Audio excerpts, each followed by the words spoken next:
Hello, Love of Lit folks. We're getting started with week 30 of our books, of our lessons, and this week you have finished up your book that you've been reading, and you're going to start a new one, your last one this week for this year. And would you look back and think about how many books you have read this year? It's pretty amazing. You've done a great job, and I hope you liked some of them. I hope you read more and more and more, especially this summer when there's more time to do that. Let's get started with our roots. Today we have 2 Latin roots, and then next week we'll have 2 more, and then we're done with the roots too. So let's go ahead and pull out what you've got there. Your 2 roots that you're going to do today. One of them is ord. O-R-D, and it means row or rank. This kind of has 2 meanings. So if you would pull out your list that you have at the beginning of your notebook and go ahead and write those 2 definitions next to ord, that will be easier for you to keep studying then. And then we have lots of words here that have ord in them.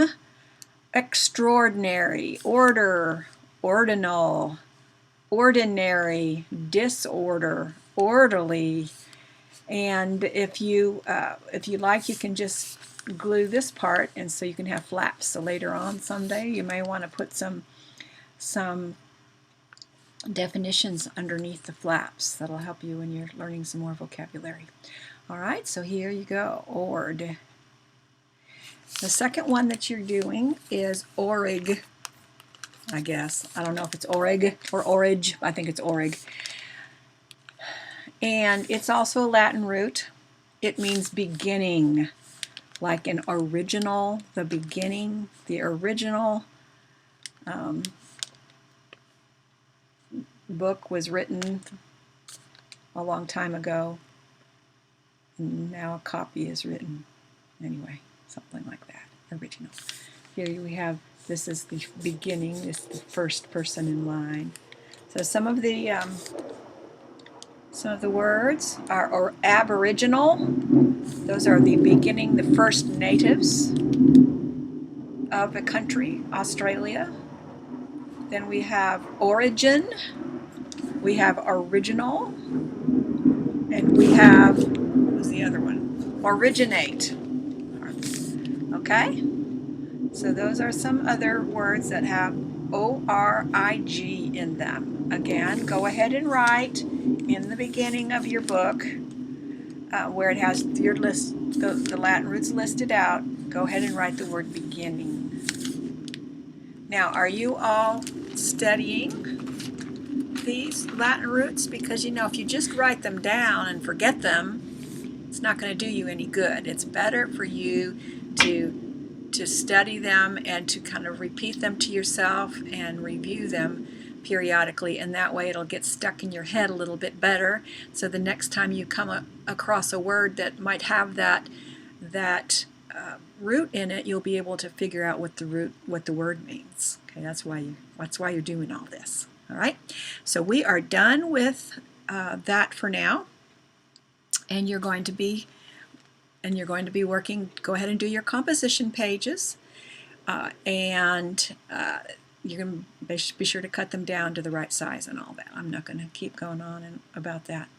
But anyway, so now we're going to talk just a little bit about something else that to you may be very obvious, but you don't. In fact, you probably do it and don't even know that you are doing it. When you're reading, your mind is always working. It's always trying to make sense of everything that you're doing, that you're reading.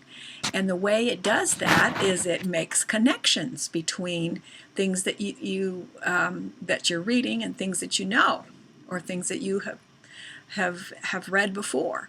So that's kind of what we're going to talk about just briefly today. You're going to make 2 pages in your composition book about connections. Now, I'll go through it a little bit better for you. But I want you to look at the pages that are in your packet, and you'll see that some of them are boys, some of them are girls. You can choose one or the other. Okay, you're not going to use all those pages. You're going to just use either the boys' pages or the girls' pages. All right? So go ahead and pick that out.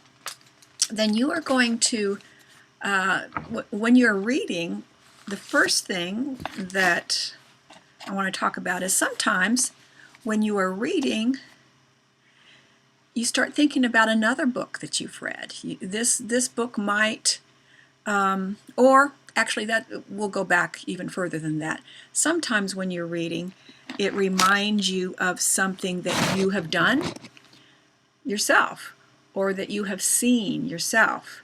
And you know, it's a lot easier to, if you have been to a place sort of like what you have read about, then it's a lot easier to imagine in your head what it is you're reading about, isn't it? Because it's familiar. There's some things that are familiar to you. And we've got lots of airplanes going off right now.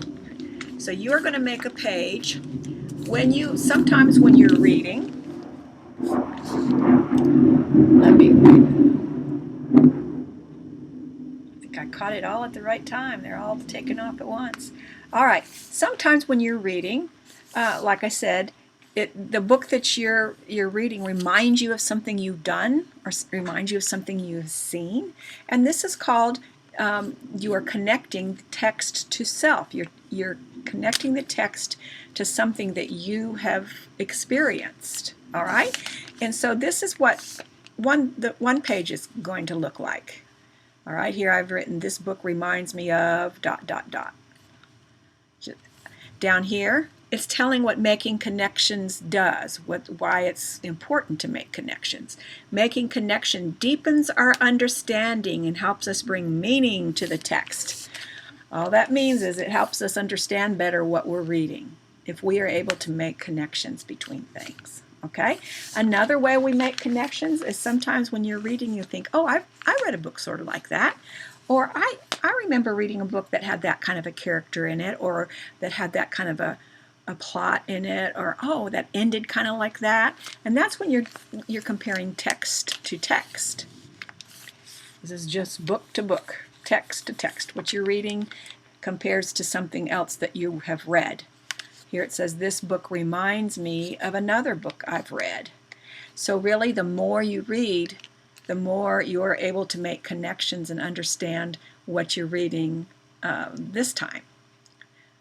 All right, so if you're reading a book about race cards and you've never read a book about race cards before, you know, it may be all new information. But then if you read another book about race cards, then you can kind of connect those two and add to your knowledge and you know, build on that.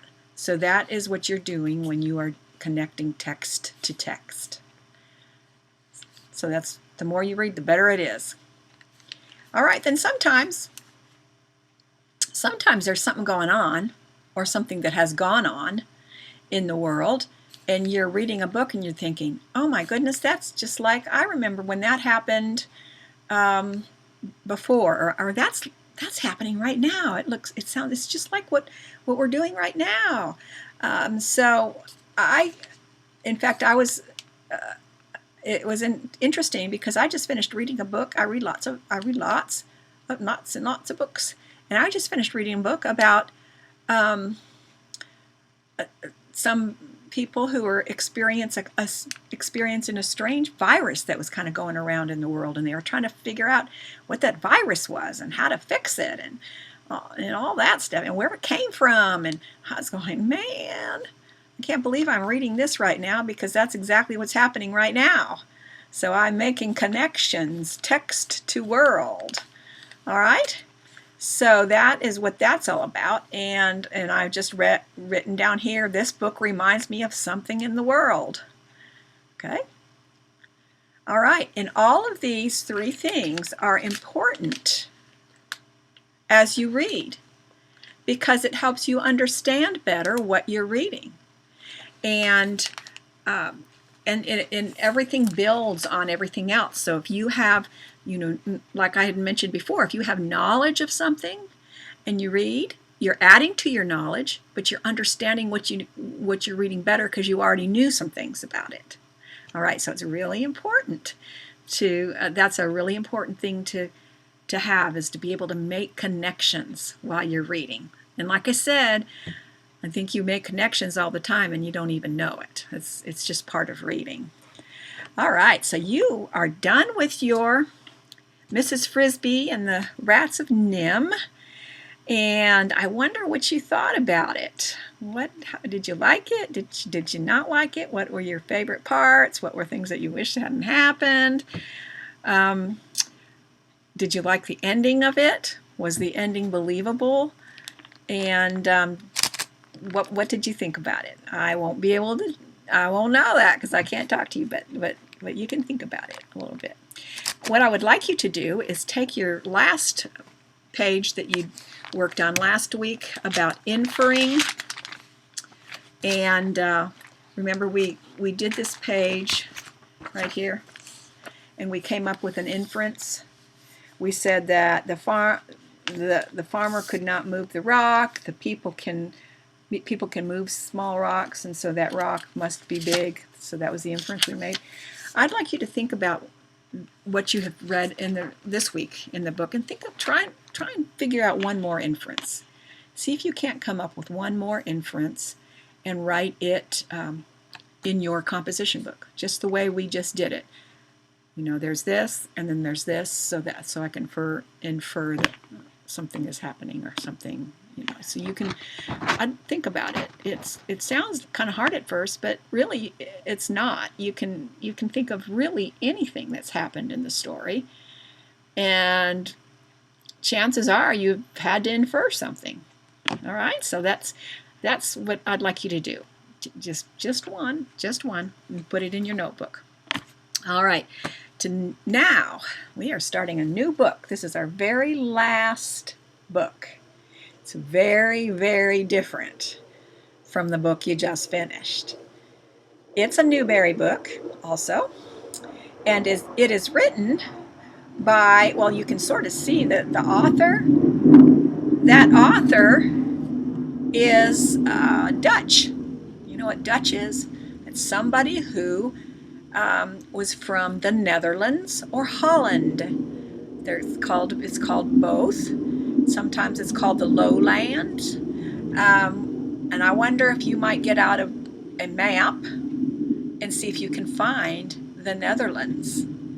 It is a small, tiny little country, and it is right near England and France and all those, right there by, there's a small group of little countries, Belgium and Netherlands, and they're all together right on the North Sea. And so why don't you find a map and see if you can find the Netherlands. This is a story that takes place in the Netherlands. It is a realistic fiction. That means it is not. It didn't really happen. It's a fiction story, but it could have happened. It could very easily have happened. It's got real people and it's in a real place. And let me tell you something else about parts of Holland. The reason it's called the Low Country is because they, many, many years ago, decided that they needed a little bit more land. They didn't have enough land to grow their crops and all that stuff. So they built many they're called dikes, or they're dams, out into the sea, and pumped the water away from the land back out into the sea. And so those dikes block the sea from coming onto the land. And so there's more land, but those dikes are holding back that sea. So if anything happened to them, if they cracked or broke or got a hole in them or anything like that, then the sea would come back onto the land and flood it. So that, to me, that's always been very fascinating, that they've been able to do that. But this takes place right there by the sea, and the people in it are fishermen. But okay, so I'm going on. I'll be quick. This in Holland, and it's still to this day, I have actually posted a clip on your RenWeb of a stork making a nest on the top of a roof in modern day Holland. But in this story, storks would come every year. They'd come back every year and they would make great big nests. I mean, they're huge nests on the roofs of the buildings. And the same storks would come back every year. So it was usually a male and a female. And they would come back and they'd lay their eggs and raise their young, and then they would leave for the winter, and then they'd migrate somewhere else, and then they'd come back to the same nest. And people loved that because they considered the storks good luck. So, but this little town didn't have any, and they were trying to figure out how on earth could they get storks to come. Well, they decided that their roofs were too steep, so the storks couldn't make a nest on them. So their thought was, if we can find a wheel, a great big like wagon wheel, and mount it on the top of a roof, then maybe a stork will come. And so the whole story is all about that. And it's very tiny little town. There's only like 6 kids in the school and all that. So it's very different from what you're used to. But it's a great story. Lots of working together. Lots of plots going on in there. Lots of lessons to learn. And I think you'll like it. I hope you do. I really liked it. And I'll tell you, it has a great ending. Okay, so have fun reading this book, and I will see you next week. Bye-bye.